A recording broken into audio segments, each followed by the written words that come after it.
Sustainable Development Goal 16 is to promote peaceful and inclusive societies for sustainable development, provide access to justice for all, and build effective, accountable, and inclusive institutions at all levels. Reducing violent crimes, sex trafficking, forced labor, and child abuse are clear global goals.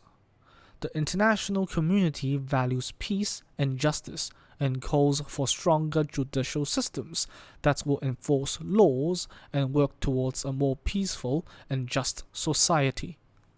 Now, let's go to the last Sustainable Development Goal, Goal 17. It is to strengthen the means of implementation and revitalize the global partnership for sustainable development. Increasing international cooperation is seen as vital to achieving each of the 16 previous goals. Goal 17 is included to assure that countries and organizations cooperate instead of compete.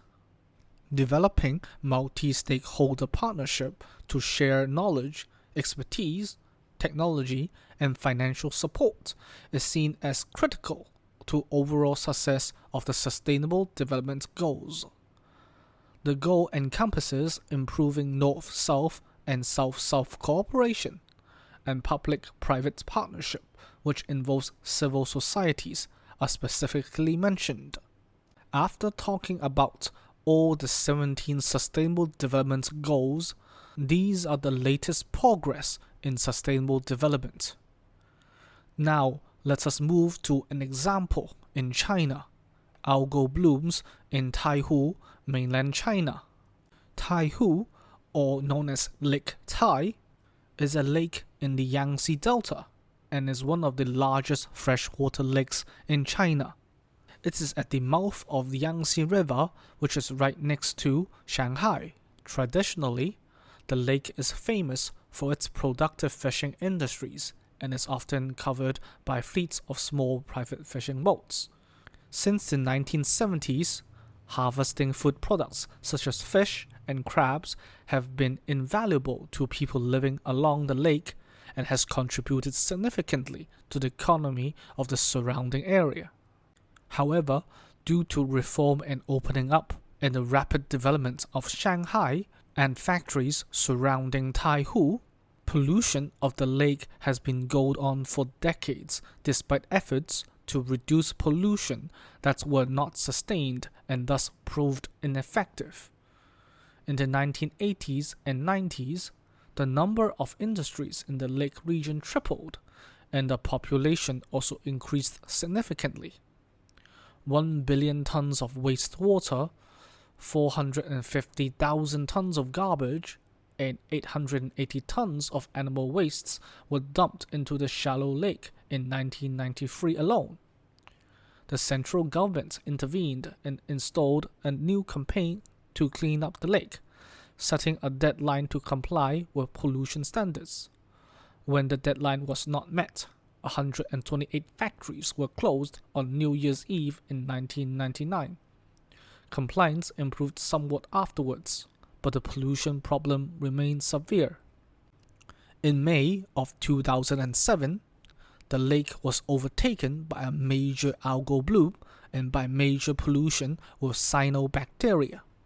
The government labeled the algal bloom as a major natural disaster. Due to the release of wastewater from factories into Taihu, these wastewater is treated as nutrients by the algae. This causes the algal bloom. When the algae dies after using up all the nutrients from the pollution, the dying algae will use up all the oxygen in the lake, causing all the marine life inside the lake to die as well. This seriously affected the local production of fish and crabs and affected the livelihood of many people living near Taihu. Furthermore, the average price of bottled water rose to 6 times the normal rate. The government banned all regional water providers from implementing price hikes. To combat the problem, the government has given notice or shut down over 1,300 factories around the lake. Although there are efforts by the government to close factories, there is another major algal bloom in 2010. Therefore, new strategies to suppress the algal bloom has to be thought out. Starting in 2011, a campaign to restore Taihu is showing results. The plan is to relocate most or all the factories surrounding Taihu to northern Jiangsu.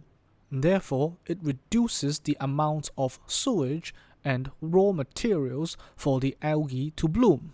Furthermore, factories that remains near Taihu is strictly monitored, and their sewage is directed to sewage treatment facilities before discharging it into Taihu. However, with history repeating itself quite a few times with Taihu, closing factories is not the only solution. Another solution is to absorb the nutrients to prevent algal blooms. Therefore, the government decided to try a new technology, floating wetlands, designed to remove nutrients for fuel of algal blooms. This project has turned Taihu into the largest aquaponics system in the world, of over 4 acres in size. Using new technology in combination with bamboo that is used in traditional Chinese building, the project has experimented in growing rice on fish ponds in order to scale up to the whole lake.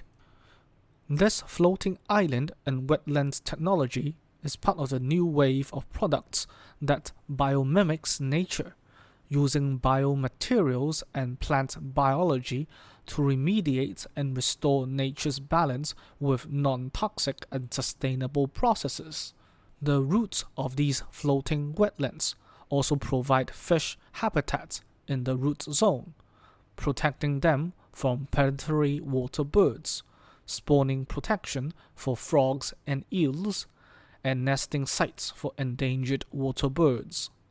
This, in turn, restores Taihu's fish population and allows people to farm the fish from Taihu once again, while planting rice on Taihu to absorb and prevent further algal bloom. Now, let's talk about how this is related to Chinese Mitten Crabs aquaponics project. Taihu in mainland China, as we have mentioned, has a lot of pollution problems. Although the floating wetlands project has absorbed a lot of sewage to prevent algal bloom, there are still heavy metal discharge into the lake water of Taihu. As Chinese mitten crabs are filter feeders, the heavy metals and other pollutants will residue in the crab's body. If humans consume them, you will also get the toxins from the crabs. Therefore, Taiwanese people who imports Chinese mitten crabs from Shanghai starts to think of new ways to solve these problems, as the pollution problem is getting more and more serious. For example, in 2006, the Taiwanese government tested and found out that the imported Chinese mitten crabs contains banned antibiotics. Therefore, it stopped the import of Chinese mitten crabs from China. In 2008, the Taiwanese successfully invited specialists of Chinese mitten crabs from mainland China to introduce how to raise Chinese mitten crabs, and the technology was transferred to Taiwan. Now, Taiwan starts to raise its own Chinese mitten crabs, either in indoors or in man-made crab ponds. However, the Chinese merchants realized that if they continue to pollute Taihu, more and more places will have technology and skill to raise their own Chinese mitten crabs and will not purchase from mainland China anymore.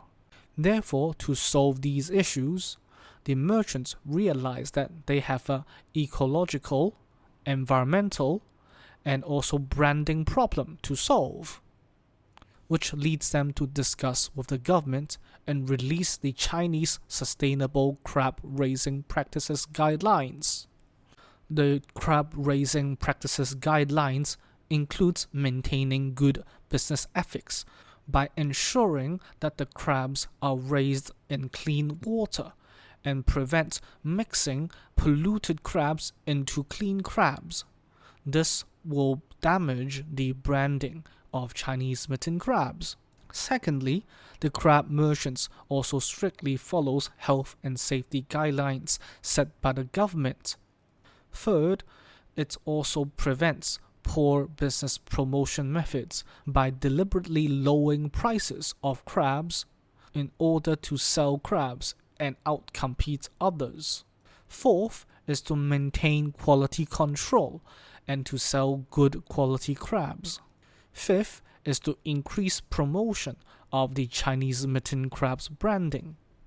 Sixth, to sustainable crab raising practices by ensuring the crabs are not overfed and the uneaten feed will cause pollution to the lake and causes more algal bloom problems. 7. Having sustainable brand building, which coincides with number 5, to ensure that the brand is maintained over the years. Last but not least, number 8 is to increase scientific crab raising techniques instead of only relying on old-time wisdom. After ensuring the sustainable raising practices guidelines, in order to follow number 7, sustainable brand building, the Chinese Mitten Crab merchants also pushed for Good Crab label.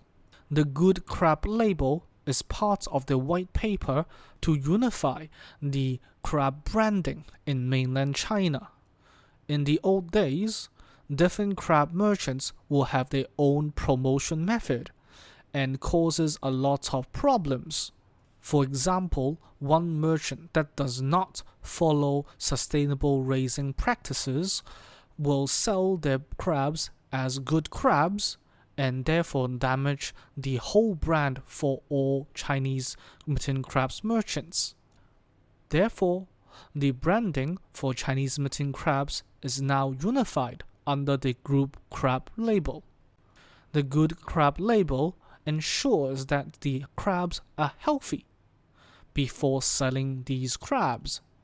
With the Good Crab label, now customers around the world can be reassured that the crabs is of good quality and people can enjoy these crabs in the future. This is the end of the video. Thank you for watching. Please give us a like and subscribe to the channel. We'll see you next time. Bye bye.